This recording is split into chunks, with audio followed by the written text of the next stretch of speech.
Thank you, Elder Cook. Gracias, Elder Cook.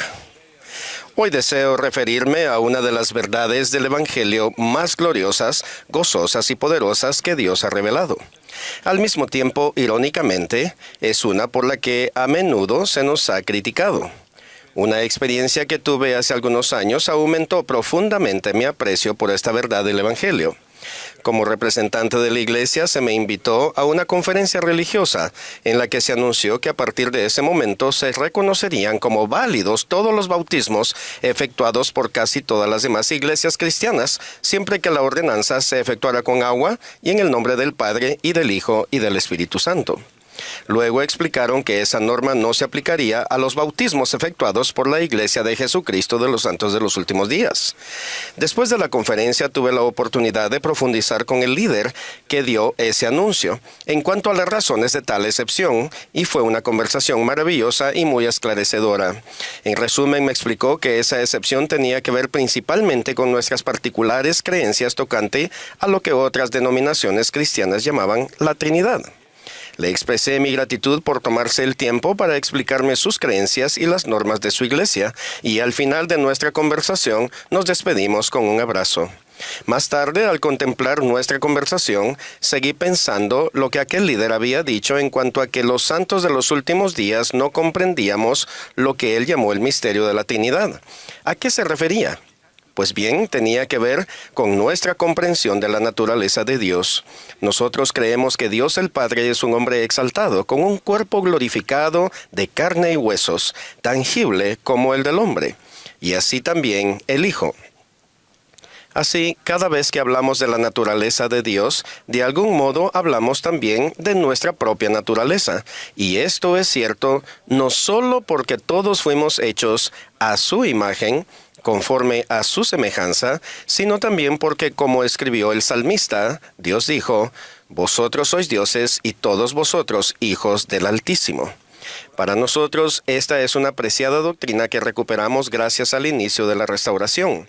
En resumen, es ni más ni menos lo que nuestros misioneros enseñan en el primer párrafo de la primera lección. Dios es nuestro Padre Celestial y nosotros somos sus hijos. Ahora, se podría decir que muchas personas creen que somos hijos de Dios. Sí, eso es verdad. Pero su comprensión podría diferir un poco de la implicación del significado más profundo que nosotros afirmamos. Para los santos de los últimos días, esta enseñanza no es metafórica. Más bien creemos verdaderamente que todos somos literalmente hijos de Dios. Él es el Padre de nuestros espíritus y por esa razón tenemos el potencial de llegar a ser como Él, lo cual parece inconcebible para algunos. Hace ya más de 200 años que la primera visión abrió las puertas de la restauración. En ese momento, el joven José Smith buscó la guía celestial para saber a qué iglesia unirse, y por medio de la revelación que recibió aquel día, y en otras posteriormente, el profeta José obtuvo conocimiento acerca de la naturaleza de Dios y nuestra relación con Él como hijos suyos. Gracias a eso, aprendemos con más claridad que nuestro Padre Celestial ha enseñado esta preciada doctrina desde el principio.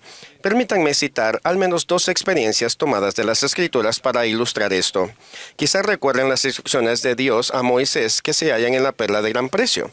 Leemos que Dios habló a Moisés diciendo: «He aquí, soy el Señor Dios omnipotente y sin fin es mi nombre». En otras palabras, Moisés, quiero que sepas quién soy. Y luego añadió: «He aquí, tú eres mi hijo». Después dijo: «Y tengo una obra para ti, Moisés, hijo mío, y tú eres a semejanza de mi unigénito». Y finalmente concluyó diciendo: «Y ahora bien, he aquí, te revelo solo esto, Moisés, hijo mío». Parece que Dios estaba resuelto a enseñarle a Moisés al menos una lección. «Tú eres mi hijo», lo cual repitió por lo menos 3 veces. Ni siquiera pudo mencionar el nombre de Moisés sin agregar inmediatamente que él era su hijo. No obstante, cuando Moisés se quedó solo, se sintió débil porque ya no estaba en la presencia de Dios. Ahí fue cuando Satanás vino a tentarlo. ¿Pueden ver un modelo aquí? Lo primero que él dijo fue: «Moisés, hijo de hombre, adórame». En este contexto, la petición de Satanás de adorarle pudo haber sido una mera distracción. Una tentación significativa para Moisés en ese momento de debilidad fue confundirse y creer que era solo un hijo de hombre en vez de un hijo de Dios. Y sucedió que Moisés miró a Satanás y le dijo, ¿quién eres tú? Porque he aquí, yo soy un hijo de Dios a semejanza de su unigénito. Afortunadamente, Moisés no fue confundido y no se permitió la distracción. Había aprendido la lección de quién era realmente. El siguiente relato se encuentra en Mateo 4.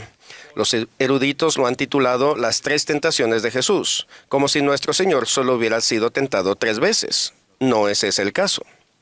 Han usado galones de tinta para explicar el significado y el contenido de esas tentaciones. Como sabemos, el capítulo comienza explicando que Jesús había ido al desierto y después de haber ayunado 40 días y 40 noches, tuvo hambre. Luego, la primera tentación de Satanás aparentemente solo tenía que ver con satisfacer las necesidades físicas del Señor. Di que estas piedras se conviertan en pan, lo desafió. La segunda tentación pudo haber tenido que ver con que tentara a Dios. Échate abajo porque escrito está, a sus ángeles mandará por ti. Finalmente, la tercera tentación de Satanás se refirió a las aspiraciones y la gloria del mundo. Después de mostrarle a Jesús todos los reinos del mundo, Satanás le dijo, todo esto te daré si postrado me adoras. En realidad, puede que la principal tentación de Satanás haya tenido menos que ver con esas 3 provocaciones concretas y más que ver con tentar a Jesucristo para que dudase de su naturaleza divina.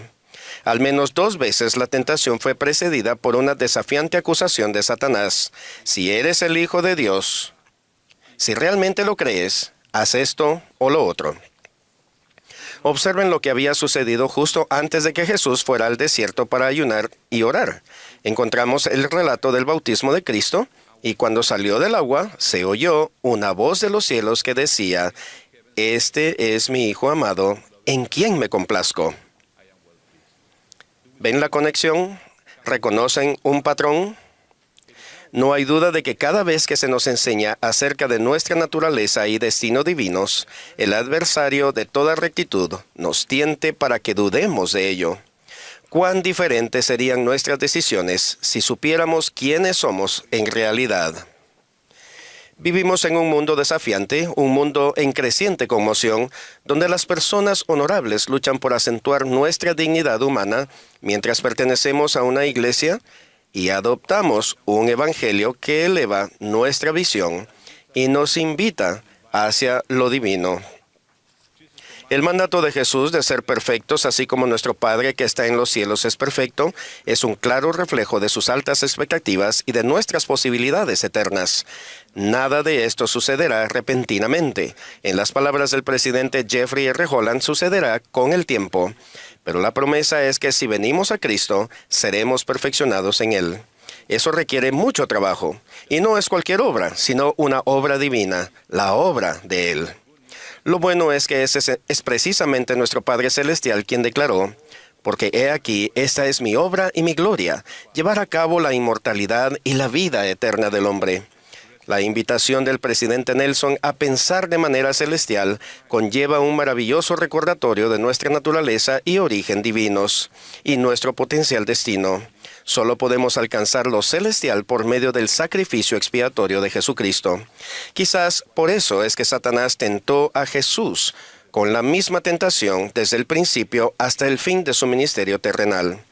Mateo registró que estando Jesús en la cruz, quienes pasaban le injuriaban diciendo, «Si eres el Hijo de Dios, desciende de la cruz».